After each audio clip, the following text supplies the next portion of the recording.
Patay ang tatlong bata na magkakapatid matapos matrap sa nasunog nilang bahay sa Quezon City. Natutulog pa ang mga biktima ng sumiklab ang sunog.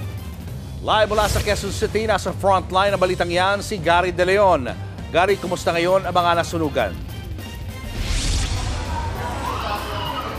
Julius, pansamantalang nakatira dito sa shelter ng simbahan ng Santo Domingo yung mga kababayan natin na sunugan dito nga sa Barangay Santo Domingo kanina.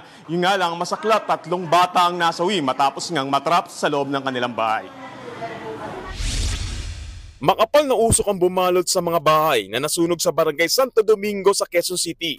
Ang nanay na yan, napahagulgol ng malamang natrap sa kanilang bahay ang kanyang tatlong anak, edad 10, 7 at 5.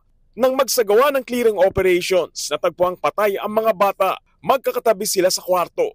May kasama naman po sila sa house, pero yung parents po kasi nila nasa work. Yung tatlong bata, natutulog po sila. Kasama ng mga biktima ang kanilang lola na unang nasagip ng mga rescuer. Hindi na nagpa-unlock ng panayam ang magulang ng tatlong bata. Meron ding mga residenteng natrap sa gitna ng sunog. Binutas nila ang pader ng isang establishmento para makaligtas. Base sa investigasyon, pasada alas 11 ng umaga nang sumiklab ang apoy. Mabilis itong kumalat dahil gawa sa light materials ang mga bahay. Pahirapan din ang pag-apula dahil sa masisikip na iskinita. Sa lakas ng apoy, nasa 20 fire truck ang nagtulong-tulong. 2 oras tumagal ang sunog bago tuluyang naapula. Ayon sa barangay, nasa higit 30 pamilya ang apektado ng sunog.